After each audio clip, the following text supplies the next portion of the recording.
Minister authorized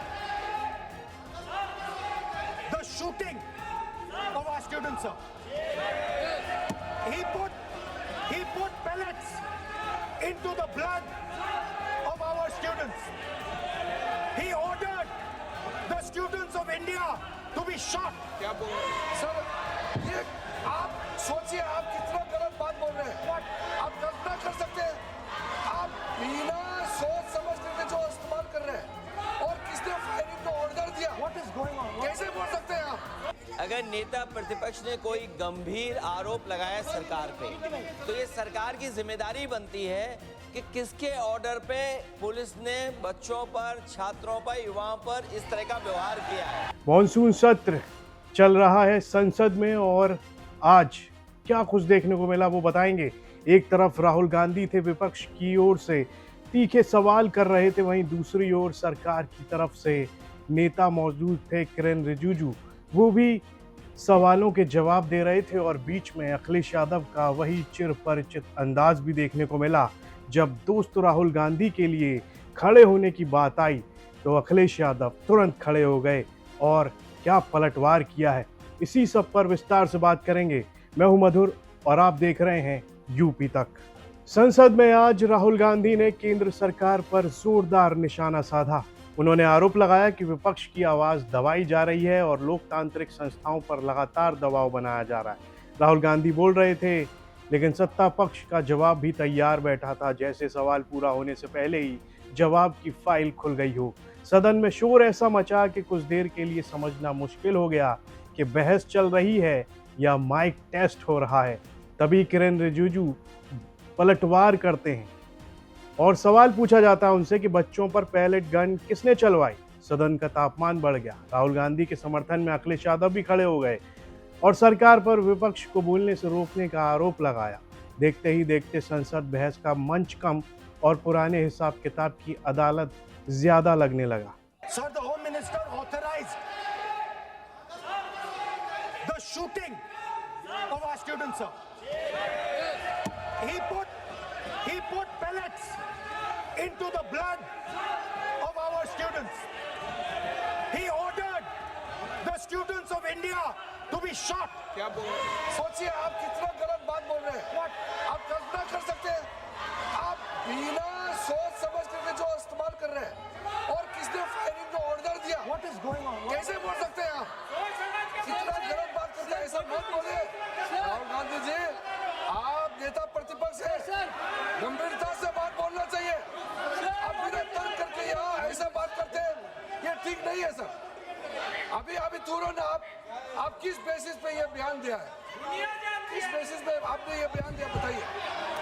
किसने आपको बताया और किस तर्क के साथ आप ये बयान दिया है? ये बहुत गलत बात बोला है राहुल गांधी जी, बहुत गलत बात बोला। मैं इसका आपत्ति करता हूँ, कार्रवाई से निकालना ही चाहिए, लेकिन राहुल गांधी जी आप माफी मांगिए, ये ठीक बात नहीं है। अध्यक्ष महोदय, अगर नेता प्रतिपक्ष ने कोई गंभीर आरोप लगाया सरकार पे, तो ये सरकार की जिम्मेदारी बनती है कि किसके ऑर्डर पे पुलिस ने बच्चों पर, छात्रों पर, युवाओं पर इस तरह का व्यवहार किया है। ये सही बात है। नहीं अध्यक्ष महोदय, ये अगर गृह मंत्री जी का नहीं है। अखिलेश जी, आप जो बता रहे हो अलग बात है। राहुल जी ने ये नहीं कहा, उन्होंने सीधा नाम लेके कहा। इंक्वायरी का बात नहीं मांगा, राहुल गांधी जी ने इंक्वायरी का बात नहीं किया, उन्होंने सीधा नाम लेकर के फायरिंग ऑर्डर का बात किया। कैसे बात कर सकते हैं आप? ये आप समझते हैं कितना गंभीर आरोप है? आप अगर इंक्वायरी का मांग करता है या वो ठीक है, हम मानते हैं। अखिलेश जी, अरे अखिलेश जी, आप जो कह रहे हैं वो अलग है। राहुल गांधी जी ने जो बात कहा बिल्कुल अलग बोला है।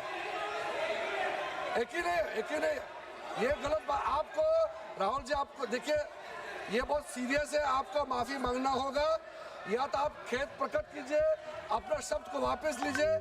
आपने बहुत गंभीर झूठा आरोप लगाया है, ये बहुत गंभीर है, ऐसा मत कीजिए। Because sir, the use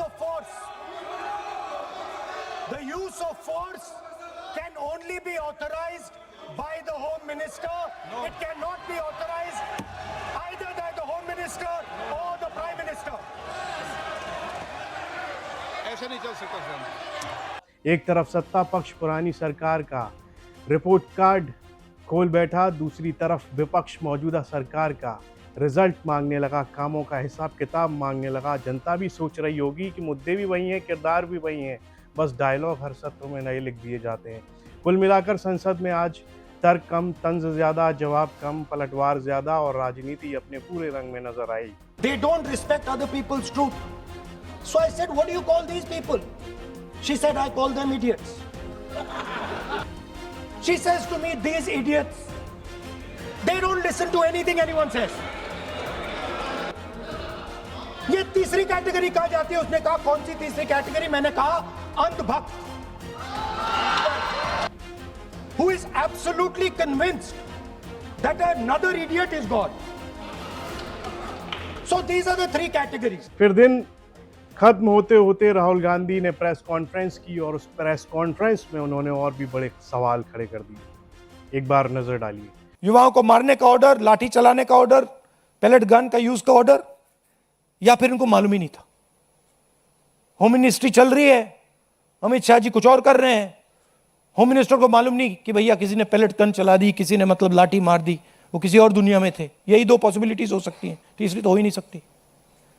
तुम्हारा कहना है आइदर पॉसिबिलिटी, इनको जाना है। तो आज संसद में काफी कुछ अलग देखने को मिला है। एक और विपक्ष था, दूसरी तरफ सरकार का पक्ष, सभी आपस में यहाँ पर एक दूसरे के ऊपर सवाल जवाब, तंज और सब कुछ कसते हुए दिख रहे थे। इस सब पर आपकी क्या राय है? कमेंट बॉक्स में लिखकर हमें जरूर बताइएगा। यूपी से जुड़ी तमाम खबरें देखने के लिए आप देखते रहिए यूपी तक।